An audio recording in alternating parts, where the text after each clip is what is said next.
Bueno, y damos el pie acá para presentar a María. Bueno, en realidad están acompañados, son socios de la vida y también como estudio. Son docentes, bueno, Ricardo también, ambos son docentes. Hay algo, bueno, cuéntenos un poco ustedes, para los que están escuchando, mínimamente, si se puede, no sé.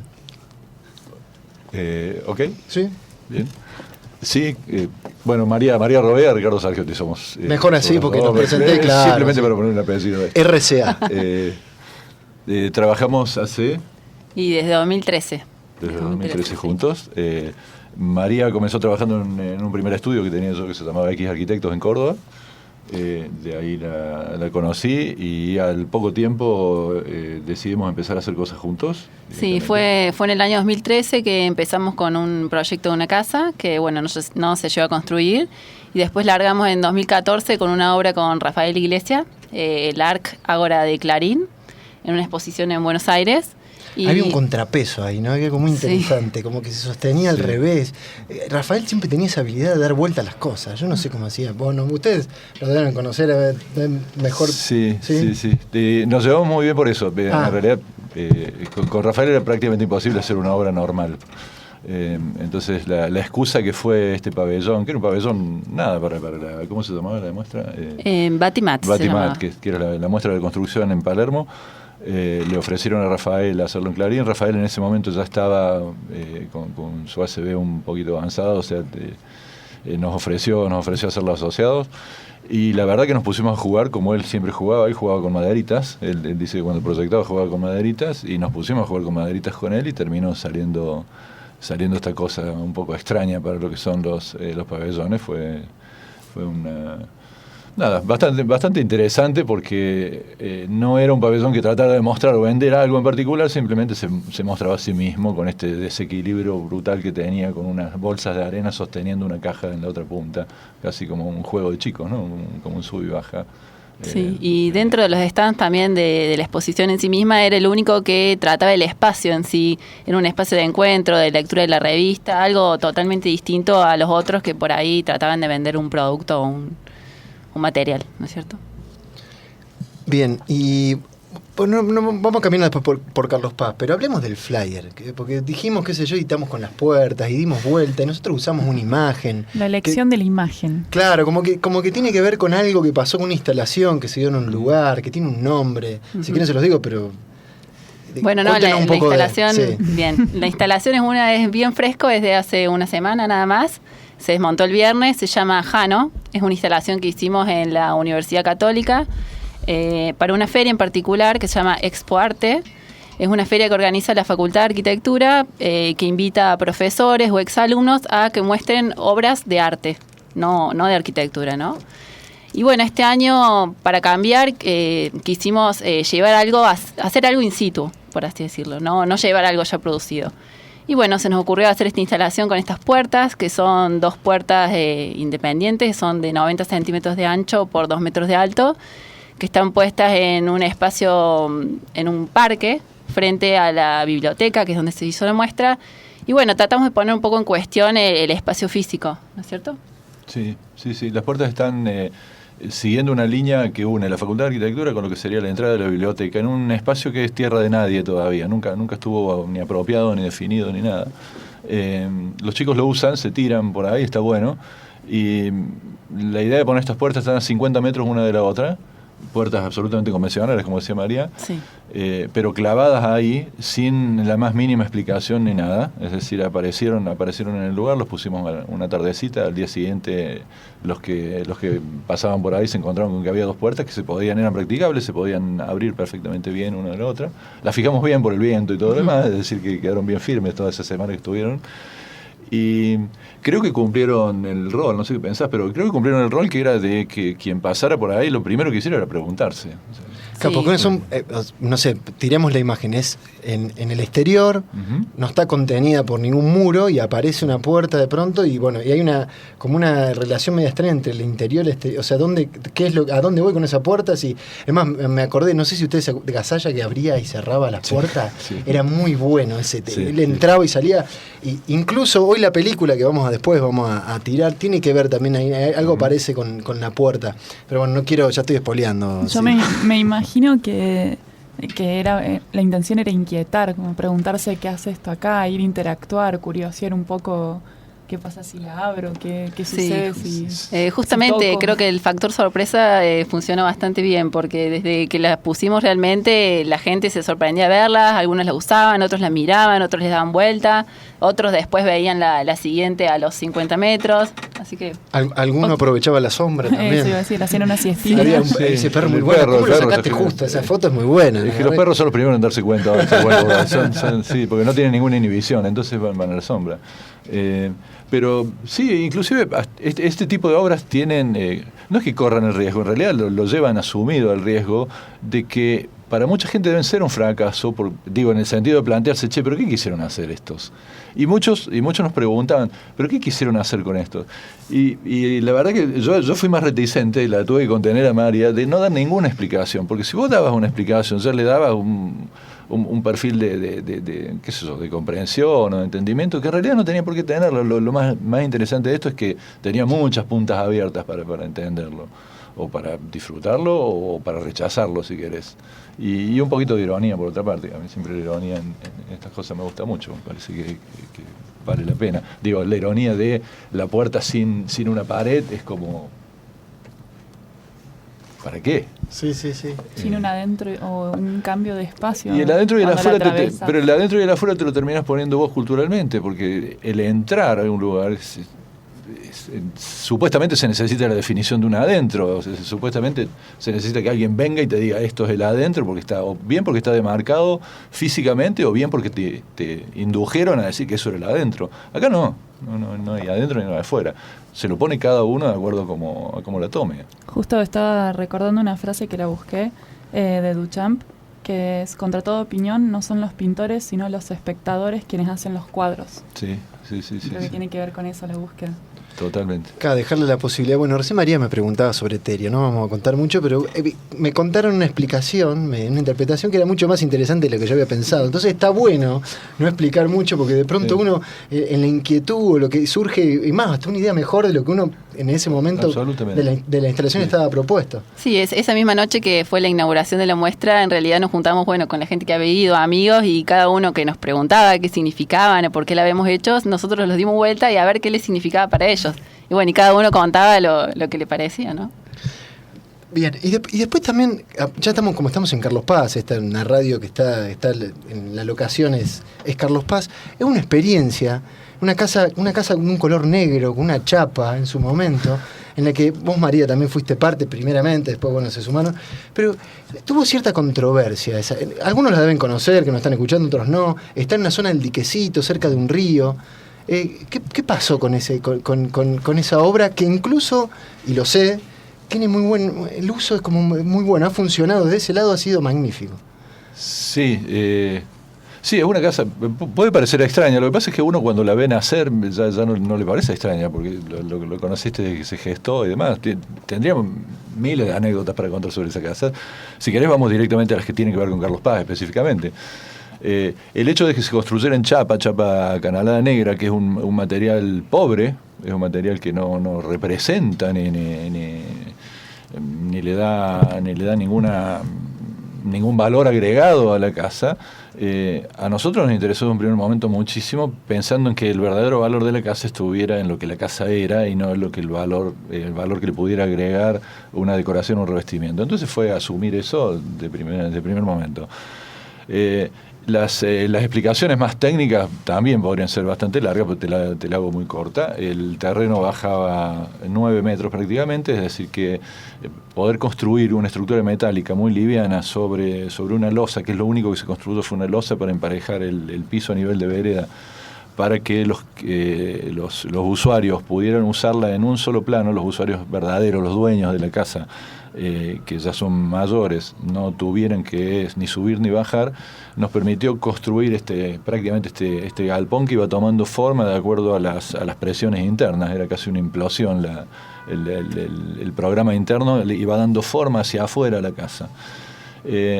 Sin muchos más pretensiones que esa, y el acomodarse a algunos, tiene algunos guiños también con el famoso chalet de verano. Si uno la ve esta casa desde atrás, desde las calles de atrás o desde el valle, vos la podés ver y es perfectamente la casa que dibujaría un chico con el techo dos aguas y cerrada, donde queda cerrado el quincho de la casa. Es decir, la casa en sí, viéndola en perspectiva, es la casa más primigenia absoluta es la famosa cabaña primitiva, es la que dibujaría un chico con el techo dos aguas y demás.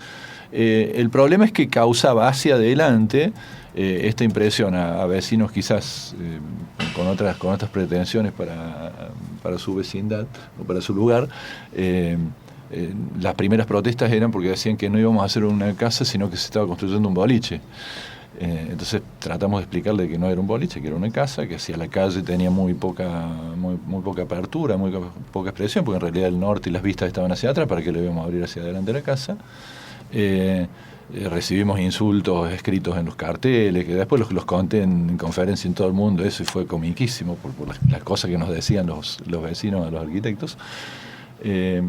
Y nada, pero no pasó de eso. En realidad fue un tema, y lo más valoroso, lo más valorable para mí de todo esto fue no tanto de que nosotros como arquitectos hubiéramos sido lo suficientemente porfiados de llevarlo adelante, porque estábamos muy seguros de lo que estábamos haciendo, sino que el cliente nos bancara.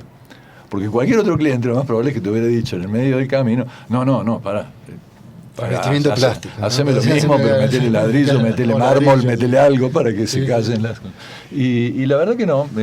Por otra parte, es una casa que cumple 100% los códigos de perfiles y de ocupación y demás, cosa que los vecinos que protestaban no los cumplían. Entonces fue cómico en su momento, pero no pasó de eso.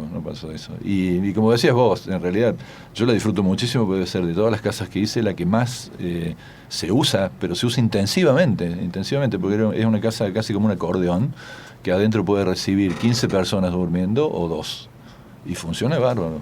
Y los invitados propusieron el libro, así que bueno, vamos a ver qué libro o qué trajimos para este lunes. Te veo, Ricardo, ahí atento, pero un autor que quizás conocemos o conocen.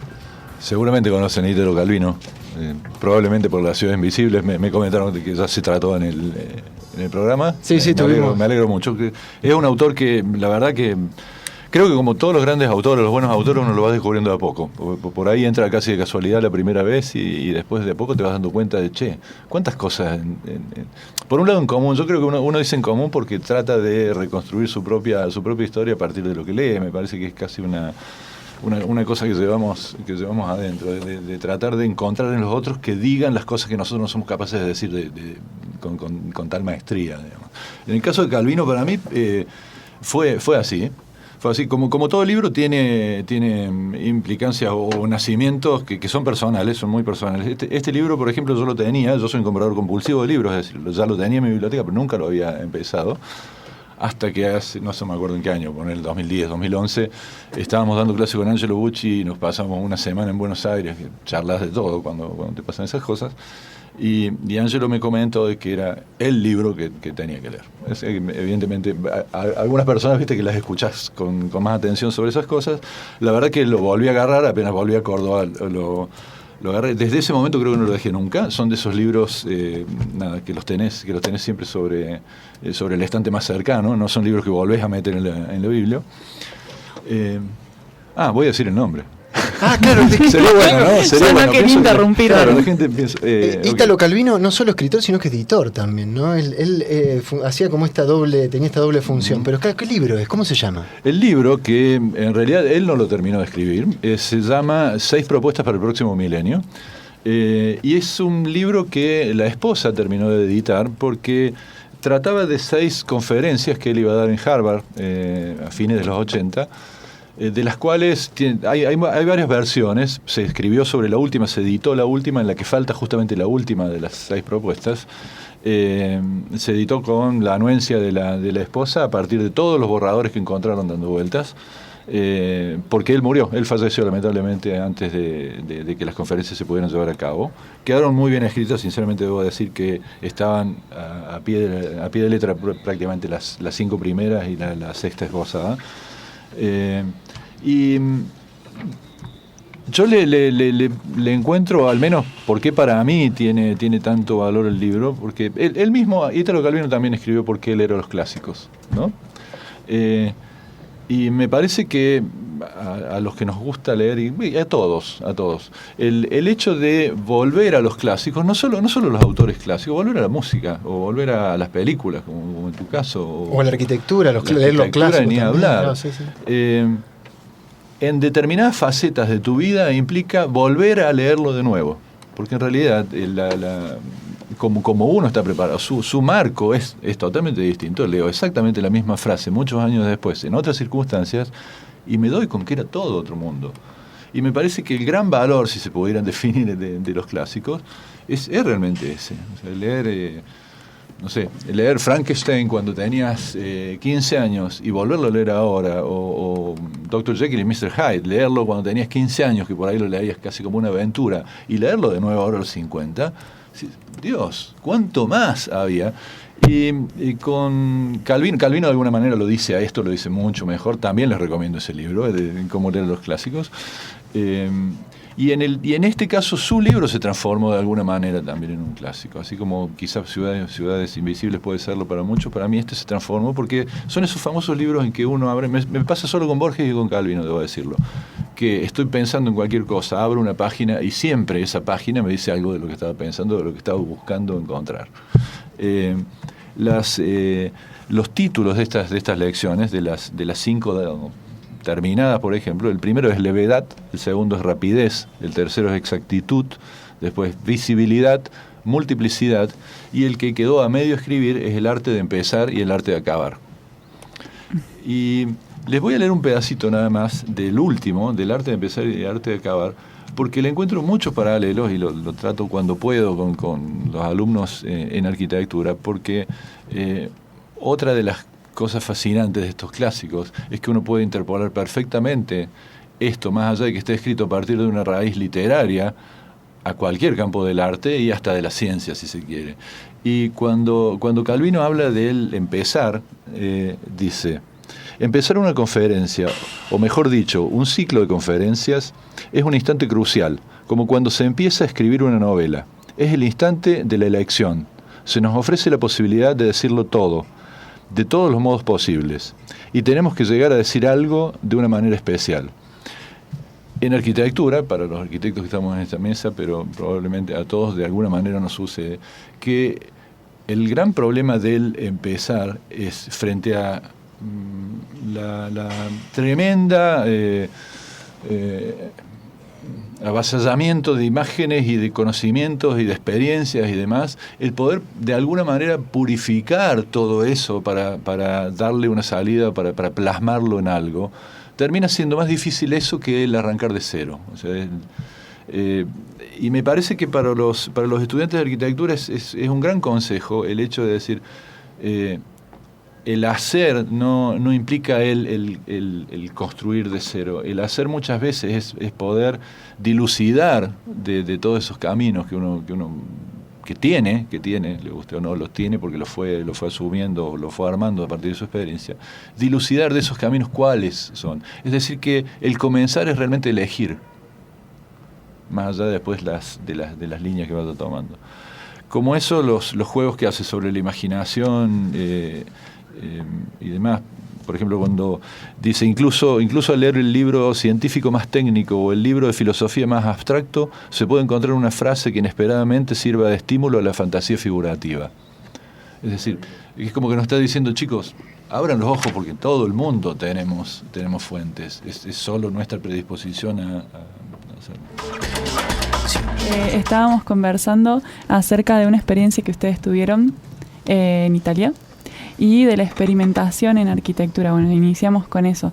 A ver si profundizamos un poquito más al aire porque es muy interesante. Bueno, creo que en el estudio siempre, por una razón o por la otra, nos dedicamos a experimentar.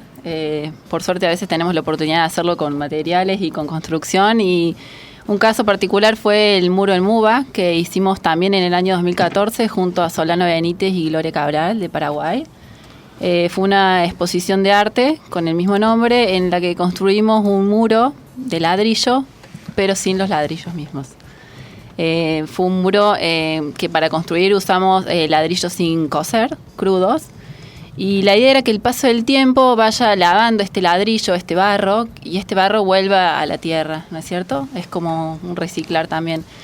Para el momento de la obra, de la muestra en sí, tuvimos que acelerar un poco el proceso, y nosotros lo lavamos un poco y funcionó. Y bueno, lo fuimos a ver después de varios años porque no lo habíamos lavado todo, y se produjo lo que queríamos. El resto también se fue lavando, le fueron creciendo unas plantas alrededor y bueno, funcionó. Le pasó el tiempo. Le pasó el tiempo realmente. Sí, el hecho de experimentar en arquitectura es siempre un poquito un tema bastante sensible, porque en realidad experimentar en arquitectura es sensible porque uno lo está haciendo con dinero de alguien. Es decir, la arquitectura también no se produce sin un cliente, sin alguien que pague. A diferencia del arte, vos podés tener un mecenas que soporta de alguna manera eso porque va a obtener otro rédito, o porque le gusta o porque lo quiere. En cambio, la arquitectura no se permite eso. El hecho de experimentar en arquitectura es siempre caminar en un filo, caminar sobre un filo donde uno en realidad está poniendo en riesgo determinado capital o sensibilidad de una persona a favor de lo que uno pueda sacar como experiencia. Entonces, es una discusión un poquito larga en arquitectura que venimos teniendo sobre ese tema, porque en realidad la experimentación en arquitectura a la corta o a la larga recibe de alguna manera una especie de cimbronazo en contra, de decir, che, pero vos hiciste eso, lo publicaste, lo mostraste en conferencias y demás, pero esta pobre gente tiene que vivir ahí adentro. Cosa que es absolutamente consustancial a la arquitectura, si te pones a pensar, no sé, Madame Farnsworth estaba pensando en lo mismo, porque hace poco hablamos. Prácticamente no pudo vivir en su casa, pero si esa casa no se hubiera construido, la arquitectura hoy en día no sería lo que es. Entonces, por eso digo, es un filo en el que debemos movernos con muchísima sensibilidad, digamos. Y estos casos, en realidad, como el MUBA o la instalación de Jano, nos permitieron eso justamente porque no teníamos un cliente por detrás pidiéndonos respuestas específicas, ¿no? Entonces pudimos aprovechar eso. Uh-huh. La otra manera quizás de experimentar y que es muy interesante es desde la educación, digamos, no tanto desde la educación, pero sí desde los trabajos que se hacen dentro de la academia, porque son trabajos sin clientes. O sea, Charles Eames decía que para que la arquitectura se produzca tiene que haber una perfecta sincronización de tres mundos, de tres factores: lo que el arquitecto entiende que debe ser hecho, lo que el cliente necesita y lo que el contexto general, llamar el planeta, sociedad, etcétera. Solo en la superposición de esos tres campos se produce la arquitectura, según Charles Eames. Y no está mal, la verdad que analizándolo racionalmente y sajonamente como a lo Eames, es muy cierto. O sea, en realidad grandes obras se producen en ese caso, en esa superposición. La escuela tiene la posibilidad de prescindir del cliente, ¿no? Entonces nos permite reflexionar, que por otra parte es la función de la escuela, es la función de la universidad, más allá de que muchas veces tratan o nos quieren hacer olvidar, pero que es la de replantear el conocimiento o construir el conocimiento. Construir el conocimiento que no es de construir el conocimiento de la vieja escuela del profe al alumno. Construir el conocimiento en realidad hoy por hoy tiene que ser una tarea horizontal y en eso lo tenemos claro. Por eso que los workshops y demás son mecanismos buenos, son mecanismos muy buenos. Recién me preguntabas de Venecia. Estuvimos con María dirigiendo un taller en un workshop que se hace en verano en Venecia, en la Escuela de Venecia, una escuela muy grande y muy tradicional, y que organiza todos los veranos un workshop internacional de 3 semanas con 20, 25 profesores de todo el mundo invitados y 1.500 alumnos. Claro, este año el workshop se trataba sobre Venecia sostenible. Y fue una gran oportunidad para nosotros y los alumnos pensar esa ciudad. Una ciudad increíble y bueno, fue una gran oportunidad. ¿Cierto? Y desde un punto de vista no convencional, porque en realidad a Venecia se la conoce por turística monumental, la más bella del mundo y demás, pero muy pocas veces como sostenible. El motus del workshop era que Venecia tiene la particularidad de ser una ciudad que no tiene expansión urbana, es decir, o sea, prácticamente cumple con todos los tildes que se necesitan para que una ciudad sea sostenible. No tiene sprawling, no tiene expansión nociva o tóxica urbana. Tiene dentro de todo una muy buena interacción con su entorno natural inmediato, que es la laguna, más allá de que nos quejemos de que por ahí la laguna no está limpia, pero en realidad si te pones a pensar que tienen... ¿Cuánto? ¿30 millones de habitantes? ¿30 millones de turistas por año? ¿O 3 millones de turistas? La verdad, a esta altura los números son tan grandes que se me escapan. Y unos cuantos años en historia que está en la ciudad, ¿no? O sea, no es una ciudad sí, es una ciudad que desde el 1300 ya tenía el movimiento comercial grandísimo. Entonces nos dio la posibilidad de plantear con estudiantes de otros lugares del mundo, con profesores de otros lugares del mundo, discutir sobre de qué manera se puede pensar o se puede promover un modelo de ciudad que se lo podría pensar como anacrónico, y que en realidad termina siendo el modelo de ciudad que todos están tratando de emular, que es que se camine más, que no haya vehículos. O sea, cuando uno se pone a pensar, en realidad los cumple a todos, a todos estos necesidades que se le pide a una ciudad sostenible. Y te digo que viviendo ahí lo vivimos y... Ustedes tuvieron la posibilidad de vivir como el lado B, ¿no? Porque no, en la zona turística, al estar ahí pernoctando y con más tiempo, ¿cómo fue esa experiencia? Sí, era otra la ciudad, ¿no? Fue doble experiencia para nosotros porque, claro, nosotros vivíamos ahí, estuvimos 3 semanas y media, alquilamos un departamento, entonces vivíamos en la misma isla, íbamos caminando a la facultad, cual trabajo, nos levantábamos temprano. Y vivimos también esa vida de los habitantes de ahí, que se ven a esas horas, que salen caminando, por supuesto, a sus trabajos, y ya empieza a acercarse el mediodía y empiezan a aparecer los turistas, y la ciudad cambia totalmente. Si bien nosotros estábamos en la universidad, en un sector que no es tan turístico, se perciben los turistas todo el tiempo. Y bueno, y después ya a la tardecita la ciudad vuelve a ser otra, la misma de la mañana, los turistas se van, por lo general duermen en las afueras de la ciudad, en tierra firme, y quedan algunos turistas y principalmente los habitantes de ahí. Y bueno, la vida de la ciudad yo creo que es realmente esa, ¿no?